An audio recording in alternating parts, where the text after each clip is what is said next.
Have you ever been to a concert and you just knew the band, the music, the lighting, the people around you all seem to fit into this inexplicable storyline tailor-made just for you? Or have you sat quietly perched somewhere and the scenery you were looking at comes together and provides a moment of clarity that, until then, only your subconscious had been hard at work to unravel? Perhaps you are an enlightened soul and these moments are not out of the ordinary, or perhaps you've taken acid, mushrooms, ayahuasca, or DMT, and they do affect you in the most potent manner. Or both. Lock and tell the door. Today we speak all things spiritual and psychedelic as we welcome Dr. Rick Strassman to the program. You're walking in on another $5 Buzz.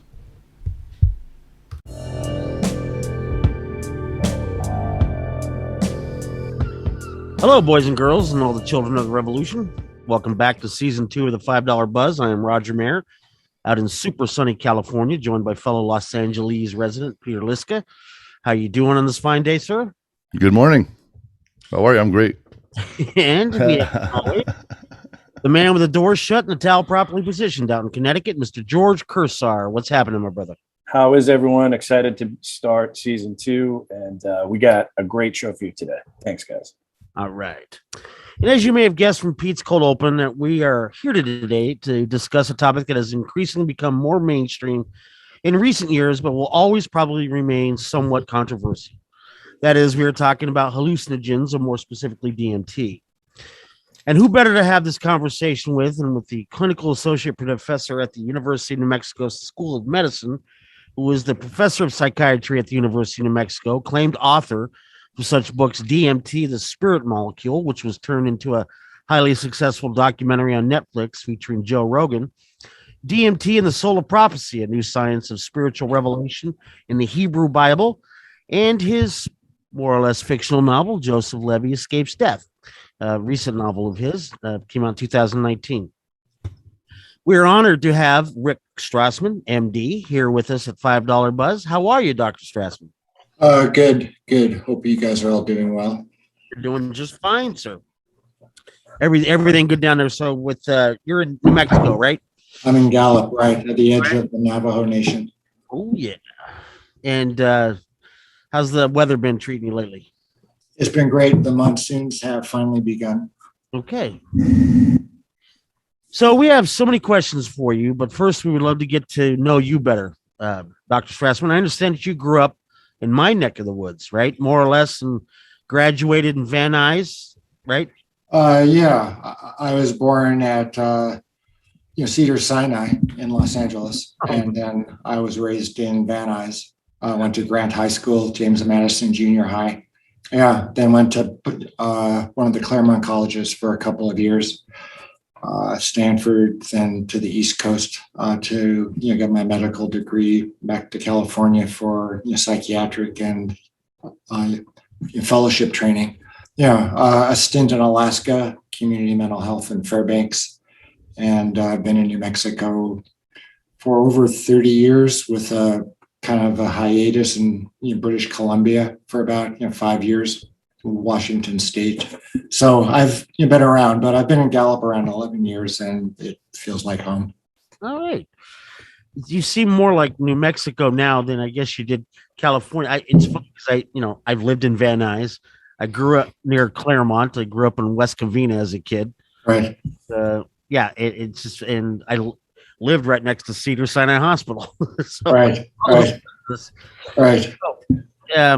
So can you tell us how a nice young man from the Valley would end up becoming an expert in psychiatry, which would lead you to your current third act in life, I guess you could call it, as a sort of you become a public figure through, you went from being a professor to now I would say you're on a, celebrity too, of sorts, right? Well, kind of, yeah. It's a mix. Yeah, it's been kind of a roundabout path, starting in Van Nuys, running track, all that valley stuff, learning to body surf, working on my tan on during the summer.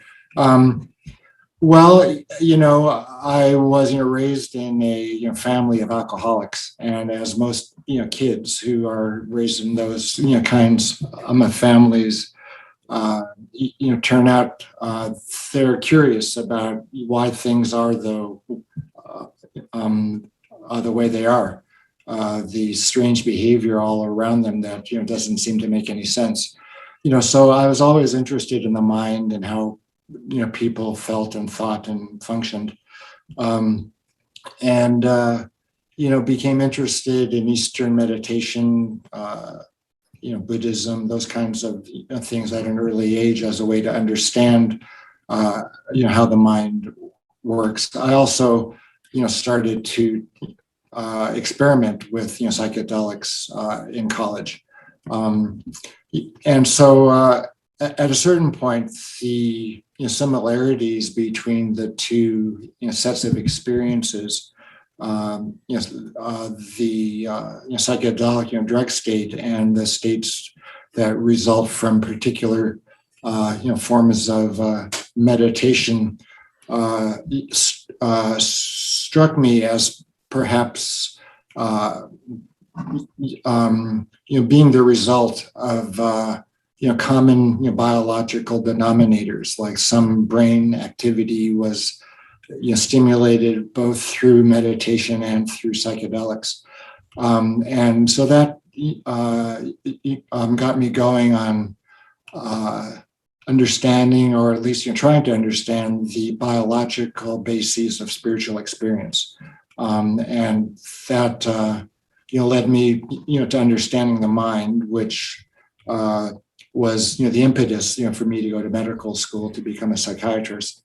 And I got psychiatric training, then got research psychopharmacology training in La Jolla, spent a year down there. And then started looking at the pineal gland and the role of melatonin as a potential naturally occurring psychedelic compound, which could be activated through meditation, through dreams, and even through psychedelics. So I studied melatonin for a number of years as my first independent research study at the University of New Mexico. So this was the mid 1980s, and there wasn't much known about melatonin at the time. So we Kind of a pioneer in that, right? Yeah, we actually discovered the first known function of melatonin in humans, which was to regulate core body temperature. Core body temperature bottoms out at 3 a.m. And that corresponds to the highest levels of melatonin in the body as well. But psychologically, all that melatonin was doing was to cause sedation, psychologically anyway. So by then I had learned about DMT, which is extremely psychedelic and is also made in the human body. And I kind of changed your research focus, and then I'm embarked on starting the DMT project in the late 1980s. Yeah, right in the middle, during the Reagan era. Well, during the first, Bush era. Well, it was, deep in the war on drugs, and my funding, came from the war on drugs. It's an interesting story. Like a couple of years before starting the DMT study, I was interested in doing a MDMA research project, and that was quashed because of the war on drugs and the questions about neurotoxicity and MDMA. So I was quite cautious in terms of couching the DMT study in a form that would be acceptable to the powers that be. So Terrence McKenna and I were friends back then, and I spent an afternoon at his home up in Marin County, up in his loft, and we brainstormed and brainstormed and we brainstormed, and finally, we concluded that we would get, or I would get, funding, from the war on drugs, to give DMT to my friends, to characterize its effects. So that's basically what we did. Instead of calling DMT an incredibly, unbelievably interesting compound, I phrased it or contextualized it as it's an abused drug, might be involved in schizophrenia because it's produced in the body. We have to understand the brain chemistry.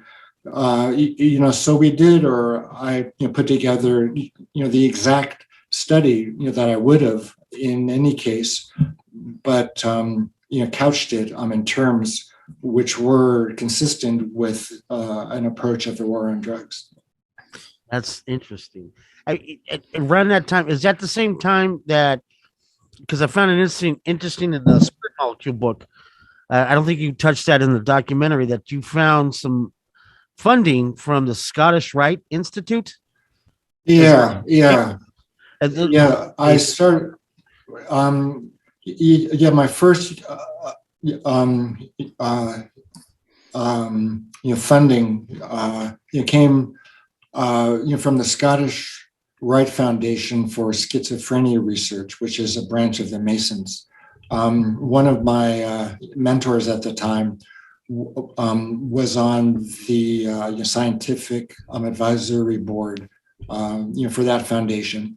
And when DMT was first discovered in human body tissues, human fluids, body fluids, it was speculated that perhaps increases in the amounts of DMT were responsible for naturally occurring psychosis, like schizophrenia, mania.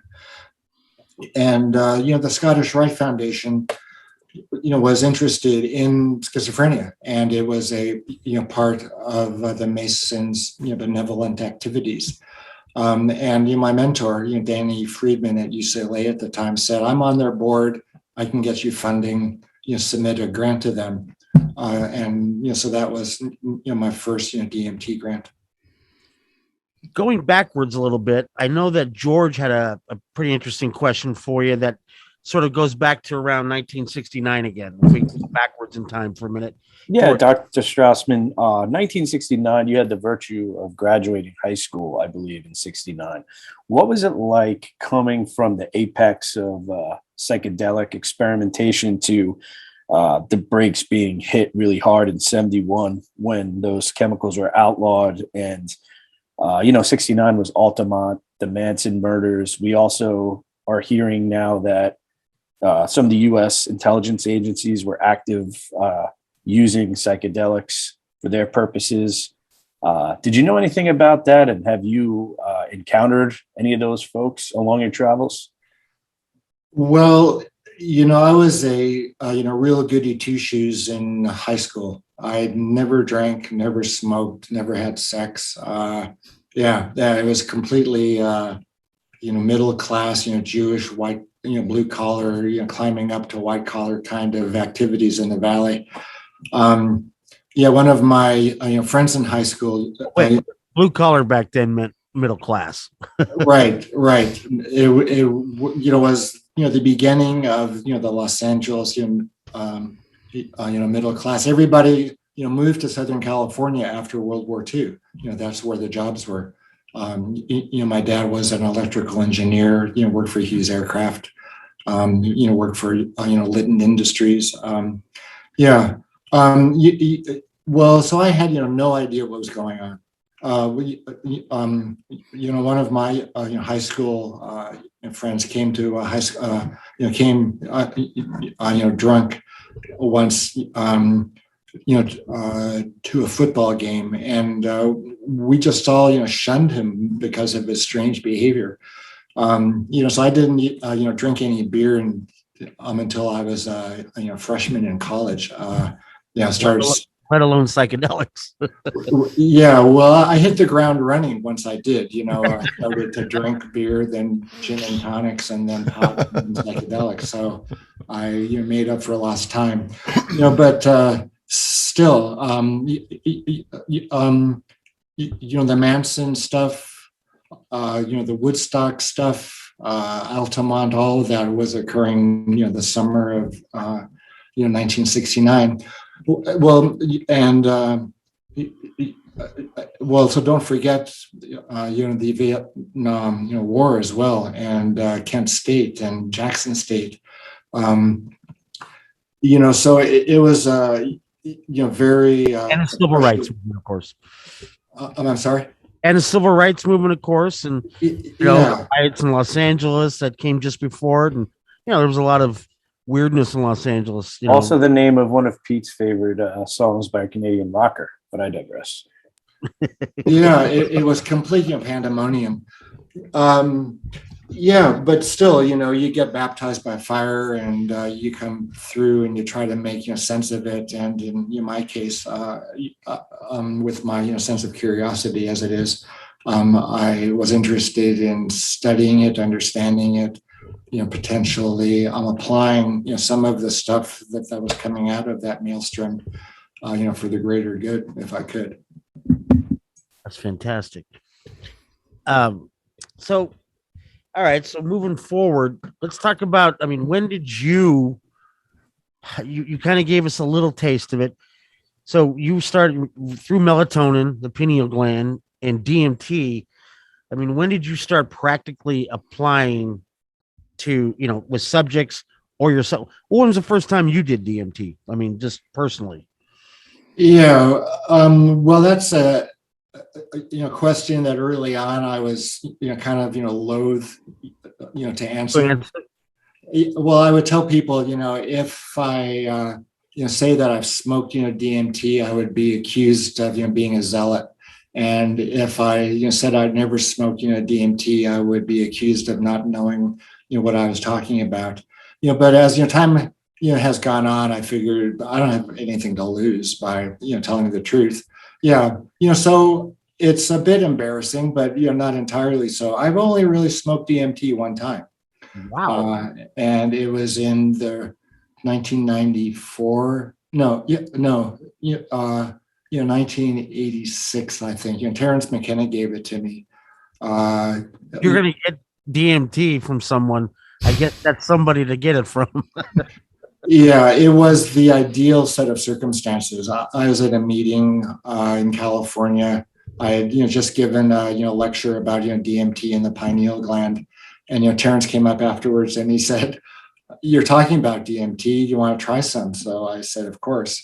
So that was at a meeting in '86, I think, in California. And it was. So I'm the most experienced on this panel today. What we're saying. Well, you've done it twice then? Oh no! I've done it way more than twice. So it completely blew my mind. I was lying down, eyes closed, dark room, and there's this flaming waterfall of color, and out from this waterfall emerged a half a dozen things, beings around 4 feet tall, and they repeatedly asked me, telepathically anyway, "Now do you see? Now do you see? Now do you see?" And I was just slack-jawed, as it were, psychologically or psychically. And that lasted a few minutes, and I came down and wondered what the hell was that, and what does it mean, and I want to get to the bottom of it. So I stopped the melatonin work, wrapped that up, started thinking about how to do a study with DMT. And that singular experience is very profound. That says a lot about DMT. Well, it meant to me, or it means to me, even nowadays, that just one big, trip on, DMT is all you may really need to change course and, find direction. I would admit that too. I've done various types of hallucinogenic drugs, or hallucinogens, we'll just say, and the DMT experiences are the ones that like a real what's the term for when you have a dream that you can easily remember? What's the terminology? It's like that. It's like that one dream you always remember that you had. Lucid? Yeah, lucid. That's right. And so it's like a lucid dream, and that the DMT experiences, I can almost tell you verbatim every time I've taken it what happened to me during that time. Several times that I've done LSD, I can't necessarily remember everything that I've done during those periods, but DMT is always, I can always refer back to it and remember vividly what happened to me during that experience. It's very strange. Yeah, it is very strange. Well, if you watch the DMT documentary, keep in mind, that a number of the volunteers speaking about their experiences are referring, back to something which occurred 15 years before, 16 years before, and if you're listening and you're watching them, it's as if it happened just yesterday. It's as clear as it's as clear as could be. And I think, one of the reasons is because one of the hallmarks of the DMT effect is the feeling of it being more real than real. It's the most real, solid thing which has ever happened to you. And oftentimes, once the volunteers came out of the DMT state in response to the big dose, they would say, "I feel like I've been marked." Like I've been marked, I've been initiated. Something has changed inside of me, and it's got that kind of resonance, like an after effect, like a bell's been rung or a pebble's been thrown into a pond. It's nodal experience. Yeah, I mean, get to the point of a death of ego. It's a palatable experience. Dr. Strassman, without getting too into the minutia of the science of it, I'm still just curious. I understand the pineal gland produces melatonin, is what you're saying, but Right. where does DMT come from, and how is it related to melatonin? Yeah, well, both of the compounds are what you might call chemical cousins of serotonin. They're both tryptamines. Well, all three of them are tryptamines. Serotonin is 5-hydroxytryptamine. Melatonin is 6 is N-acetyl. I can't remember its formula right now. But it's a tryptamine as well, and clearly DMT is too. Well, back in the day, people were believing that the lung was the main source of DMT in the mammal. And then I speculated about the pineal gland producing DMT. All of the components are there to make DMT. The enzymes, the precursors, like tryptamine, like tryptamine, the methyl, donating compounds, SAM, and that pineal theory stimulated some research at the University of Michigan in Ann Arbor, Jimo Borjigan and her grad student John Dean, and in 2013 they published a paper demonstrating DMT in the living rodent pineal gland. So that was great, confirmation of my theory from a long time ago. But 2 years ago, the same group looked more carefully at the production of DMT, and they discovered a couple things. One is the brain makes DMT, and number two is the study from their lab in 2013, which demonstrated pineal DMT may have resulted from extraneous brain tissue, which was captured when the probe went into the pineal gland. And they weren't in 2019 able to demonstrate DMT in the pineal. It may have been an artifact of snagging brain tissue in the way in or out of the pineal. So the jury is still out whether the pineal makes DMT.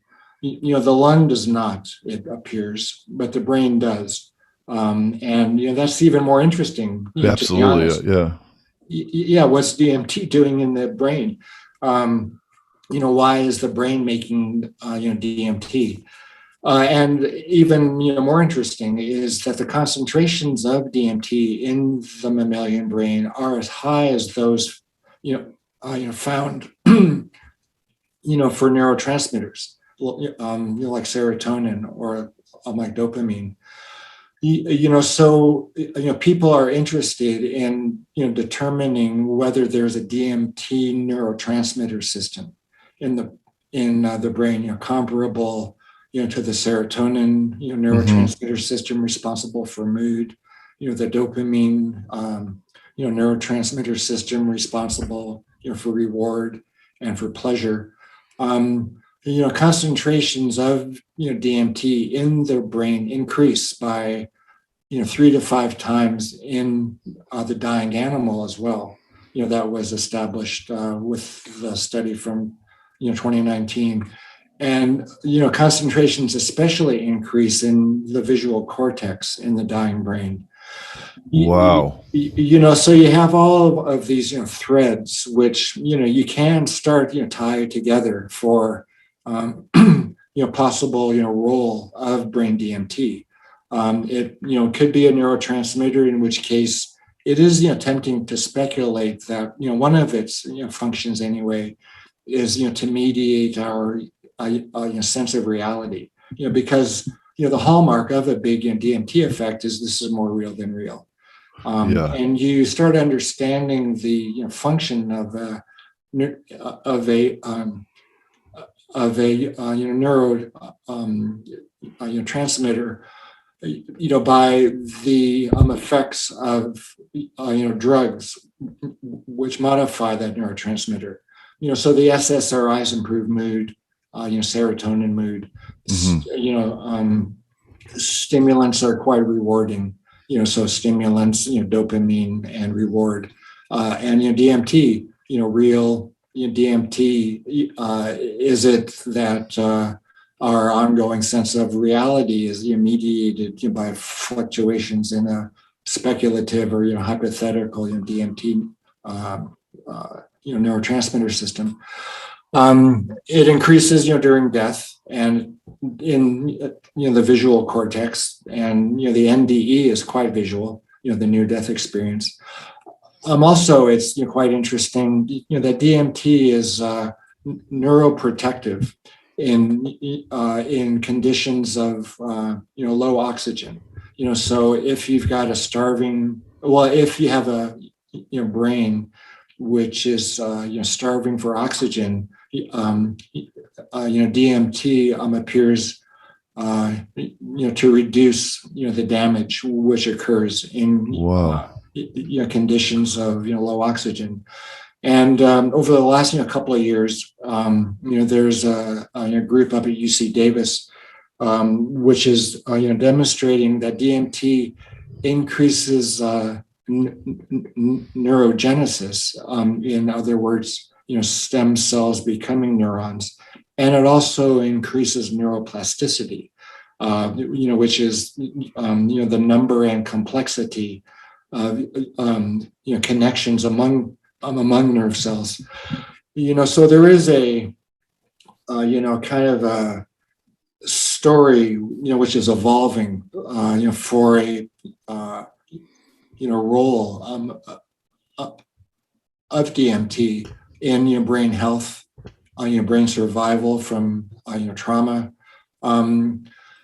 So that's being exploited or beginning to be exploited therapeutically. I'm consulting with Canadian pharmaceutical company that's interested in using DMT to reduce acute stroke size and Really? to improve rehabilitation after stroke.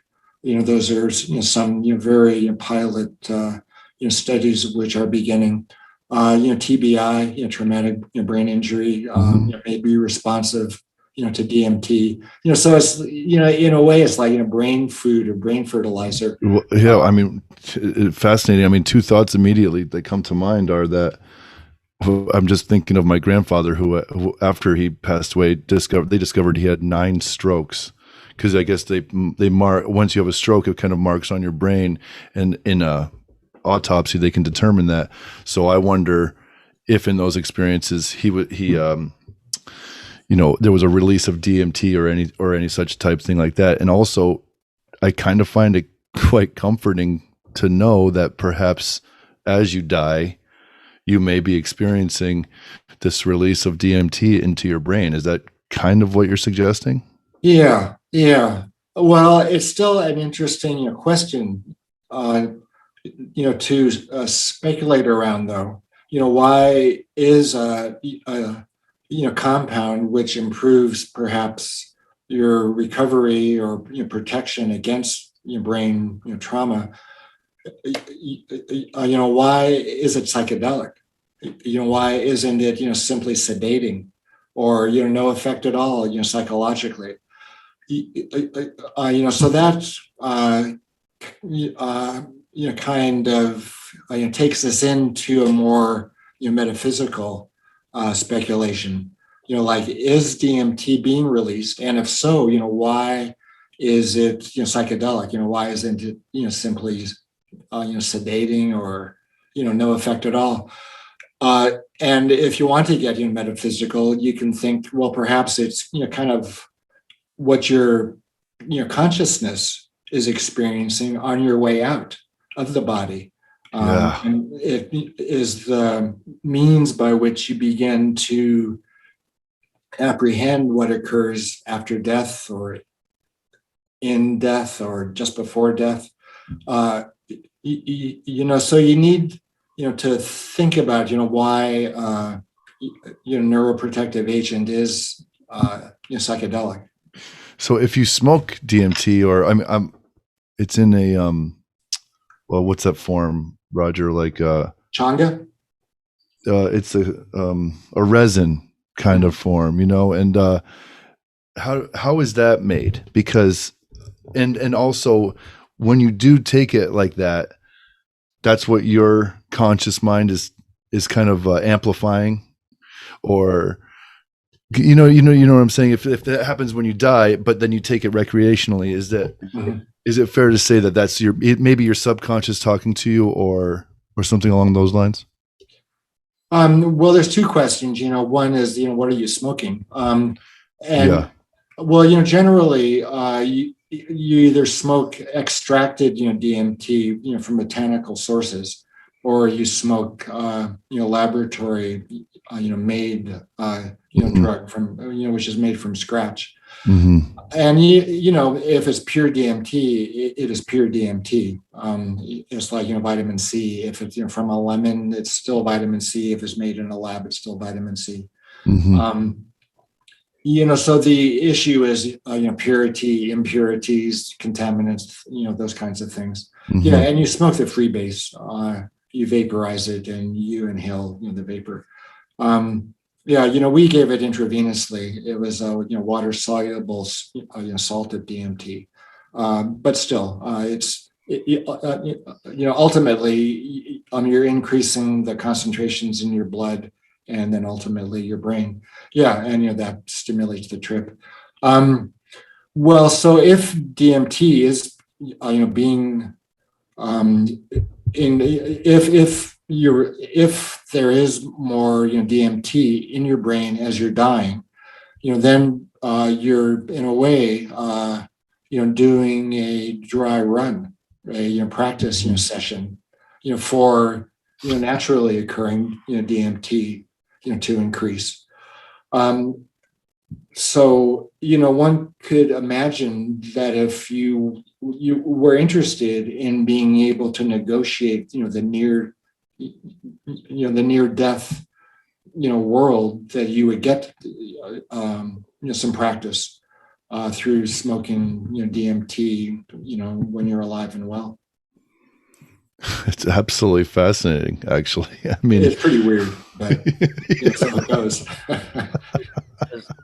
Dr. Strassman, just a quick question on the medical purposes. I'm not sure if you're aware of a doctor up at Yale. I'm here in Connecticut, so I have some knowledge of his work, Dr. Ostroff. He uses ketamine, which I think the most of us on this panel would know as a street drug, but it's kind of interesting that that's starting to get more acceptance for mental health purposes. Have you spent any time with that compound at all? Well, a couple. So ketamine is a synthetic drug. It's closely related, to PCP. And it was discovered in the 60s, I think, early 70s. Yeah, and it's still used in practice, clinical, medicine. Mostly it was used as an anesthetic agent. Because it maintains your blood pressure and your respiratory, drive as compared to other general anesthetics. I mean, wasn't it a horse tranquilizer too? It still is used in veterinary medicine. Yeah, and it's a street drug. You dissociate, you're kind of loopy. You can travel out of body. You can encounter entities. I have no idea what you're talking about. So John Lilly, popularized its recreational use, back in the 1960s and the 1970s. Yeah, and it had been used underground for a number of years, for pain, for depression, for addiction, and then a group at Yale, discovered it was an antidepressant, which worked instantly. This was a study by John Crystal and his group in the early 90s.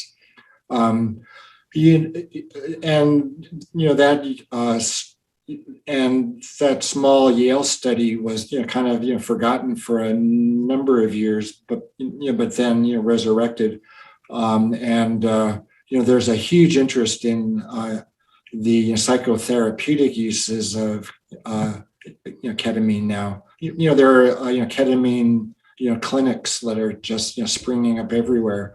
There's a spray in your nose called Sprayvato, which is expensive, pharmaceutical now, which is used to treat, treatment-resistant depression. It's being used for pain. It's being used, for addiction. One of my colleagues in St. Petersburg, Russia, has been using ketamine for, heroin addiction, opiate addiction, alcohol, tobacco addiction. So you give smaller doses than those used, for anesthesia. And it gives you a trip for about 45 minutes, 60 minutes or so. You come down, you have more or less counseling or psychotherapy to help you integrate. But still, that the therapeutic communication, the psychotherapy itself, may not be all that necessary. It may just be the effect of the compound itself. Ketamine also stimulates neuroplasticity, neurogenesis in the space of an hour or two, which corresponds, to the acute antidepressant effects as well. So the acute effects of ketamine on neuroplasticity and neurogenesis also occur with DMT. So that has stimulated an interest in using acute injections of DMT as an antidepressant as well in cases of treatment-resistant depression.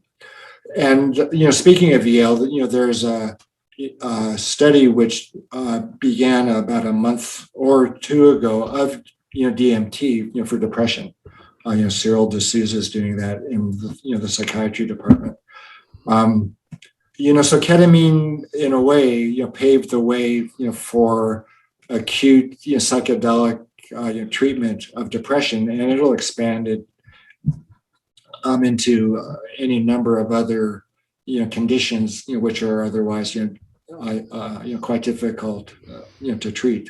Pain, TBI, stroke, depression, addictions, all those things. The small, and yes, I've taken ketamine, and the small doses, there is a sense of euphoria. In the larger doses, which leads you down what they know as a K-hole, as we call it, has been both a terrifying experience for me and has been a revelatory, experience one time in a very unnatural setting at a party, at a New Year's Eve party. That experience was fine. The ironically, the more quieter time I had it was a nightmare for me. Absolutely a nightmare. I had to cling literally to, because it's so dissociated, right? So it has this. You have a real weird. I mean, not unlike DMT on some levels. There's absolutely right, but DMT, because you're you're lying down, you close your eyes, and there's a if you have the right meditation going on, there is a sense of well-being once you allow yourself to let that overcome you. But with that first ketamine attack with that nightmarish experience, it was only because a gentleman was wearing an all red suit and he looked like Santa Claus. And somehow I had him sit next to me for me to ground myself. This poor guy, where I was at the Sundance Film Festival, working the film festival. And so we were trying to, anyway, I just want to say that's my experiences between the two were far different, even though I could see some similarities between them. I would much rather do another hit of DMT than go down another K-hole again. That's all I can tell you. Yeah, I think that's common experience. Well, ketamine is strange. It's a completely synthetic drug. There's no ketamine analogs in the brain. There's no ketamine in the brain. And what you're speaking about points to the importance of set and setting. Right. What's your state at the time? What's the condition of those around you? Who are you around? What's your preparation, your mental, physical health, all that stuff? Just woohoo! It was none of that in either of those scenarios. Right. The irresponsibility of back in the day when you were at a party and you decided to end the night by taking 2 hits of acid. Not necessarily the best idea. Well, I was in analysis, psychoanalysis, for a number of years in my 30s, and I was, talking about, some of my exploits, and I said, well, I think I'm lucky to be alive, and my analyst was usually extremely quiet, and he just chimed in and said, you are lucky to be alive. So, the kinds of, things that we escape from, or we just, kind of get out in the nick of time are kind of remarkable. It does bring up an interesting topic, though, that's relevant in that there's a kind of in vogue term called microdosing, and now I've read different conflicting things about it. Some scientists say you can no more regulate your LSD intake, for example, than you can regulate water in a desert. You either take it or you don't. Is there any truth to taking a small amount of this microdosing, as people are saying, therapeutically or even recreationally? And is there a benefit to it, or is it silliness, more or less? Yeah, well, it's just being, studied in, clinical, research, now. It is extremely popular in the field, recreationally or on your own underground. Yeah, but it's only now, being looked at more carefully, scientifically. Well, there's two questions, or there's two separate issues when it comes to microdosing. One is the dose, and the other is the frequency. And let's talk about the dose first. I think there's like 3 ways of thinking about dosing, microdosing. One could be that it's that the acute effects are negligible. You barely feel anything at all. The other is you take a slightly higher dose, which would be like, caffeine. It would be kind of stimulating acutely. And the third would be an even higher microdose, which would kind of make things a bit sparkly in the room, and it would be an intimation of what might happen if you increase the dose even more. So if you're looking at LSD, for example, like a small microdose would be maybe 3 to 5 micrograms. Caffeine, like mild stimulant microdose would be 5 to 10 micrograms, let's say. Kind of a sparkly dose would be 10 to 20, let's say. Yeah, and once you are on, or once you experiment or you take 25 micrograms, then it's kind of like a small trip. And a full dose would be 150, 200, 300 micrograms. If you take a small, if you take a small dose of any sort, like on an everyday basis, like every day, for months on end, it would be comparable, I think, psychopharmacologically, brain chemistry wise, as if you were on an antidepressant, like an SSRI. Really? Yeah, and back in the day, they ran a few studies with depressives, giving a small dose of LSD every day, and people's depression improved after a week or 2 or 3 of daily small LSD dosing, and the brain chemistry changes which occur with everyday dosing of LSD is comparable to the kinds of brain receptor changes which occur with everyday exposure to an SSRI.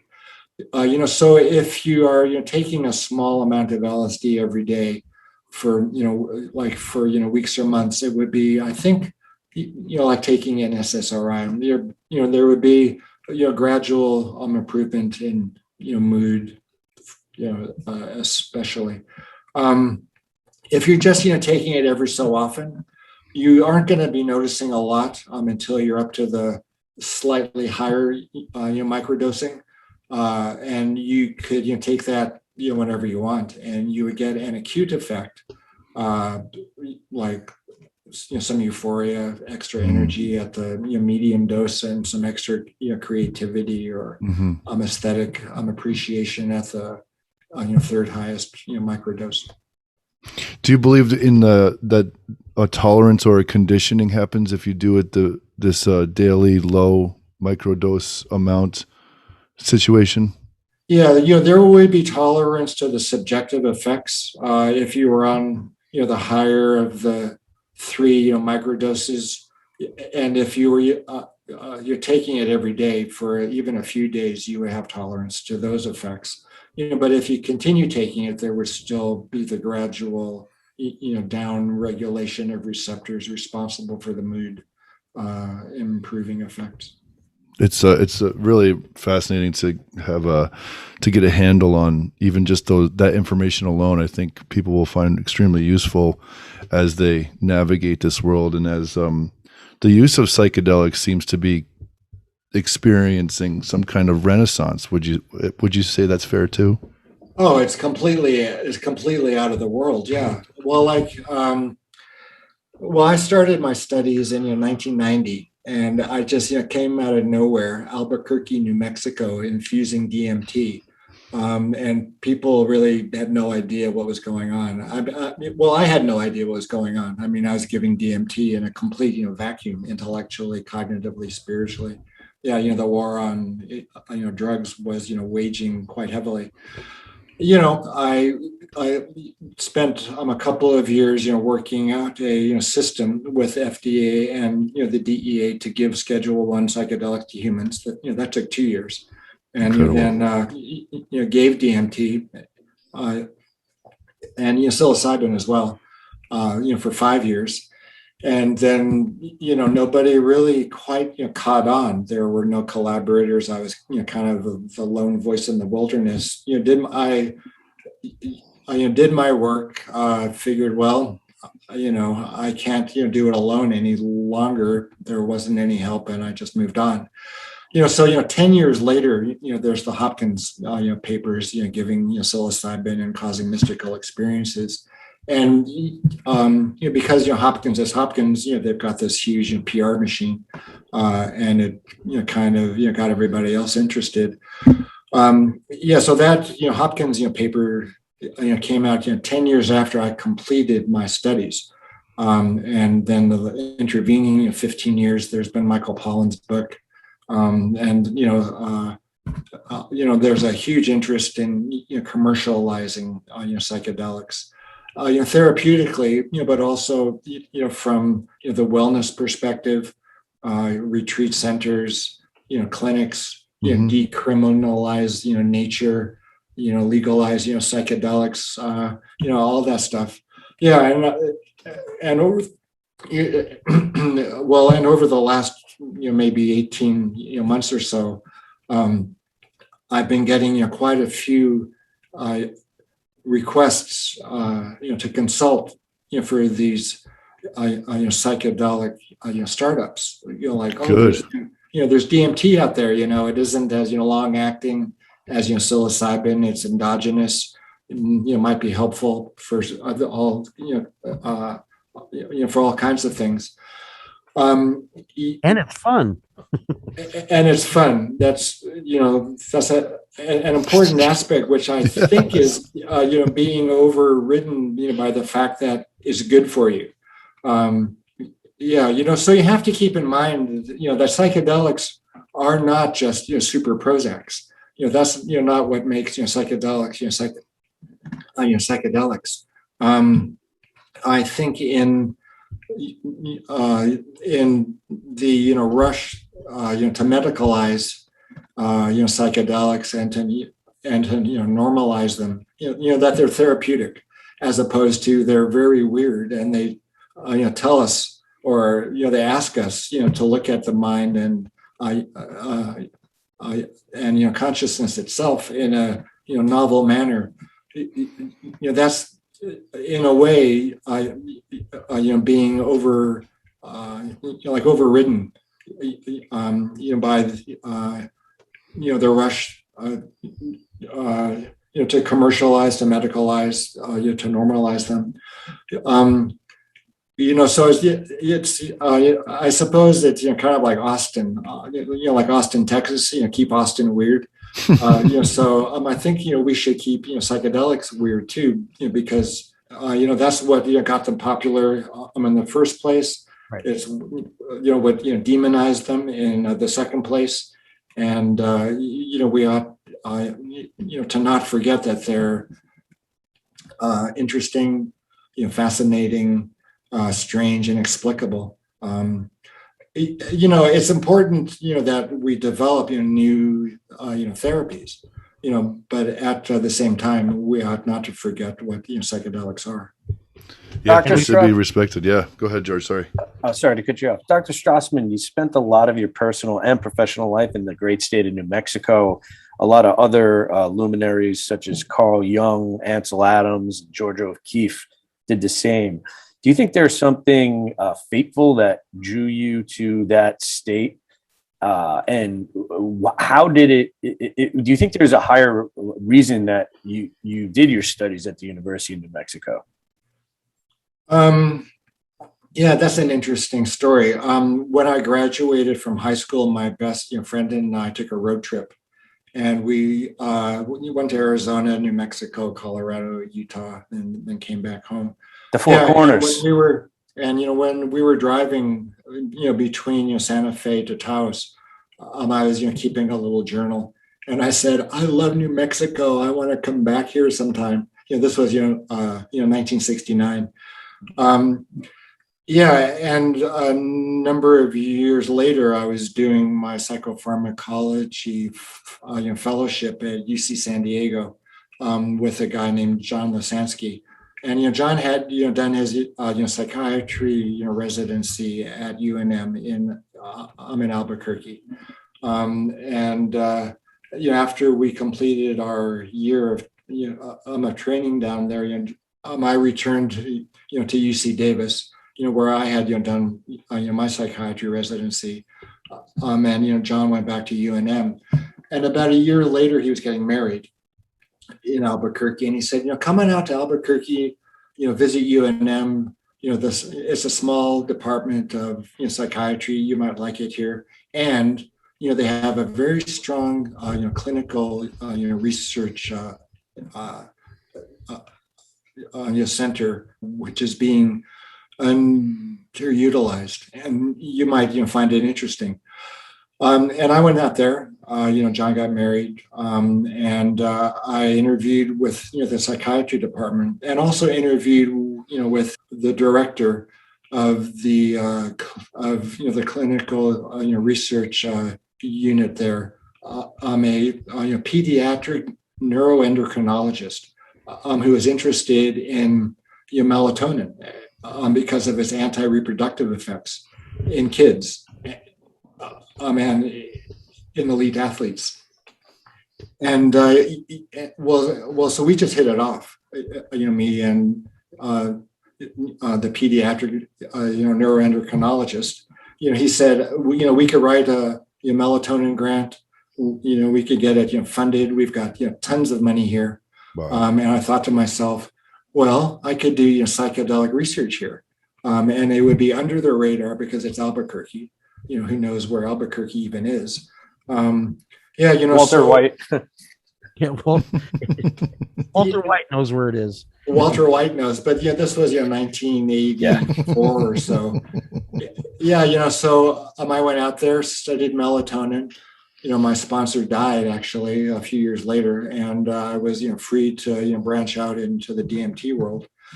So in a way it was good to be in Albuquerque, because it was a libertarian research unit. Like you could do what you wanted to, as long as you were careful, and you were doing your studies with scientific rigor. And I was in both cases, the melatonin work and the DMT work. But in a way it was not all that helpful to get the word out. There was really no way to publicize our work. It was just too small scale for the rest of the country. But overall, that was the best place to do that work. The kind of scrutiny I would have gotten if I was in LA or New York or Seattle would have been uncomfortable. So I was able to freely go about my business with very few constraints. I'm at the university level. They often call the mountain time zone the forgotten time zone, to your point. But it seems that New Mexico, the landscape and the spiritual and ethereal aspect of it goes hands in hands with your work. So it seems like a great setting for it. Well, it's an extremely creative place. The atomic bomb was developed up at Los Alamos, and White Sands Missile Base is where it went off. There's 2 national laboratories in the state, Sandia National Laboratories as well. But the landscape is quite extraordinary. There's a huge native population as well. The Navajo and the Pueblo, the Apache, and it's Hispanic too. It's Hispanic majority, and then the Anglos and the natives. So it's a very interesting, stimulating, creative mix of cultures, and this incredible landscape. And it's sparsely populated, and it's kind of a Wild West mentality in a lot of ways. You can do what you want to do without a lot of constraints. It sounds like what America really should be all about, everything you just said. It's really America out here, and Gallup too. It's a small town, the hub for the eastern part of the Navajo Nation. It's a good Christian community. People know the Bible here. You can talk Bible with just about anybody. polite. It's in the middle of nowhere, so everybody has to get along. Yeah, it's a interesting community, interesting state. As well as being name checked in the famous song Route 66. That's right. It's on Route 66. I'm just like a stone's throw to 66. And since quickly on the topic of music, Dr. Strassman, on our episodes, we like to do a playlist of music to accompany with the subject matter. Is there any specific music that you would instruct us on that is psychedelic in nature? Any favorites, or are there any that you think accompany the whole spiritual journey? Well, I mean, spiritual is a it's a flexible term. It could mean any number of things. Well, I suppose if you're wondering about my favorite groups, well, the Ramones, the early Ramones, I love them. Yeah. Now we're talking. Yeah. Yes. Beat the Brat, Blitzkrieg Bop. It's Creek Bop. Yeah. And there's an African psychedelic rock group called Tina Rewin, spelled Tinare Win.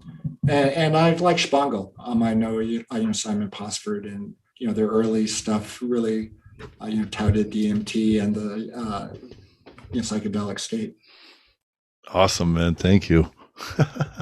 I just wanted to say earlier, we're talking about how we've come so far from psychedelics being so mysterious, and how much it was a big part of supposedly the late 60s, early 70s, how it got demonized, how it became clinically researched, to now it's tourism in South America, when you have Megan Fox talking about her experience with Machine Gun Kelly on Jimmy Kimmel Live about their ayahuasca trip. It's hilarious. That's where we're at now. So I guess we are going through a renaissance of sorts. The senior thought leaders on the subject matter. yes. Right. The key opinion, what's it called? The key opinion leaders. Yeah. I mean, Dr. Strassman, there's so many other questions we wanted to get to you today, and it's been one hell of a 1 hour being with you, I have to say, and a very illuminating. And, I want to shout out to my guys here and see if they have any last questions that they want to throw at you as we wrap this up, sir. I'll ask a quick question. I know you touched on the war on drugs, and I recently heard someone say that the war costs $1 trillion. They say 13.7 billion a year can be made annually off the sale of marijuana, enough to send 650,000 students to public university. There's 500,000 people in the United States currently incarcerated on drug charges, and 1.1 million on parole. The damage that it's done to society and human beings in the last 50 years, Doctor, is so sad and disappointing, and it's had a negative effect on the people that have been affected by it. I think we've all been affected by it. Is it frustrating to you knowing that you've spent the majority of your professional career touting the positive use of this, seeing all this hellish nightmares come to fruition, and now everybody on late night corporate back TV, government back TV saying, hey, it's fun to joke around about this stuff now. Go and do it. Yeah. Well, I think I never have been touting the drugs as specific things to use. Well, yeah, I kept clear of any therapeutic intent in my studies. It was all pretty much psychopharmacology. What are the drugs doing and how? In normal volunteers. I never studied people with depression or addictions. So I was careful not to glamorize their potential benefits or demonize their potential drawbacks. I wanted to just describe the effects in a certain number of people and what does that say about the brain and the mind and the compounds themselves. I've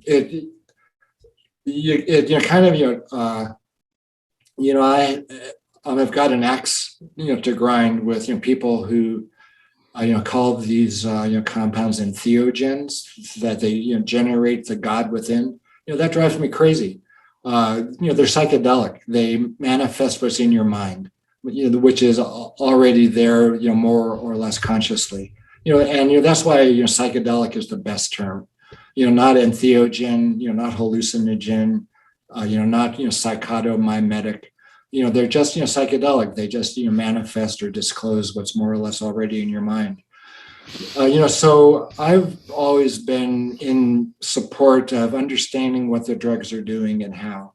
And if those effects could be turned to therapeutic use, great. But that does not mean that the drugs are inherently therapeutic. It means they can be used to improve outcomes for certain conditions. And they could be used for all kinds of terrible reasons as well. We earlier on were talking about Charles Manson.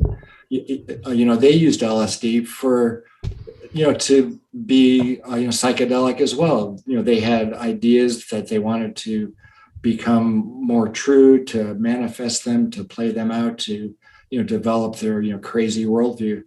So it is completely, the outcome of any experience with psychedelics is 100% dependent on who takes them and why and in what environment and for what reason.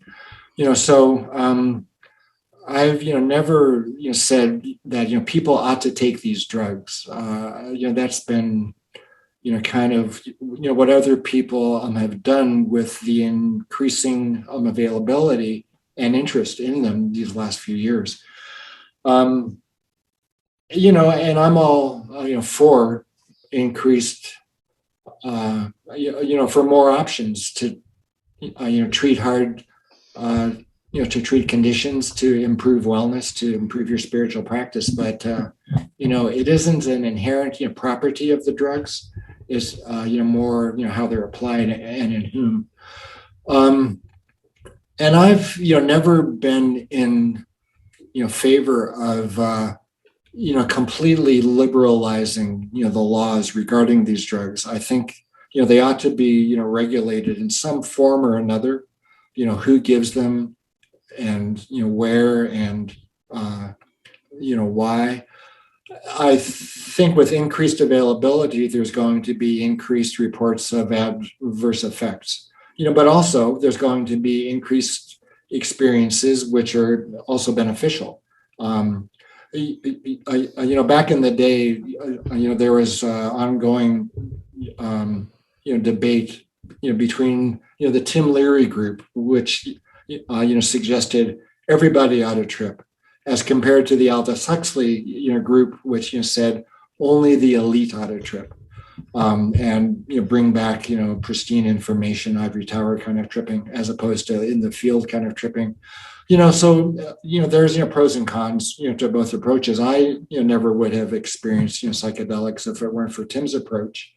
But at the same time, there wouldn't have been all those LSD casualties back in the 60s. As a result of Tim's approach. So I think education is key.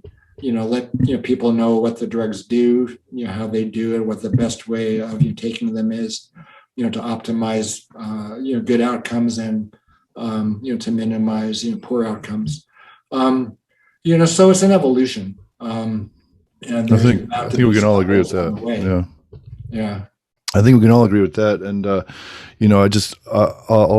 help us wrap up here. I just want to say thank you for your time, and your story is inspiring, in that how you managed to navigate some really tricky waters over the last year to do some really incredible research that I think is ultimately going to help humanity. and we had the privilege of speaking with you. So, for my part, thank you very much, Roger. I think you could take us out, my friend. I will. I just a couple of things. Yes, sir. That dichotomy that you were talking about between Aldous Huxley and Timothy Leary was exemplified in the book, The Electric Kool-Aid Acid Test, when Leary was the one who was doing the clinical trials versus the merry pranksters who were out tripping in the wilderness. And the Tom Wolfe book, when they go on their journey there and they find Leary and Ken Kesey's so excited to meet him in their first meeting, they have a complete clash of wills at that time. Of course, Leary changes his tune not too long after that, as soon as he has his research taken away from him. Right. All right, sir. Well, I thank you so much. It sounded like in that last question, there's the famous quote, "I hate to advocate drugs, alcohol, violence, or insanity to anyone, but they've always worked for me." Hunter S. Thompson quote, of course, but it's not what I'm saying. You were kind of Switzerland on that last answer because of neutrality. And I want to thank you. It's been an honor. It's been a privilege of having you on board for this 1 hour. We're very excited to get this posted very quick, and you've kicked off season 2 with a bang. And with that, ladies and gentlemen, I want to thank all of you for listening, and to remember to subscribe to us or like us or do something that makes us appreciate, what we're doing here is loved. Okay, please. And reach out to us if you have any ideas or suggestions or comments for our show at $5 Buzz. That's FIVEDOLLARBUZZ at gmail.com. And you have a fantastically trippy day, my friends. Thank you.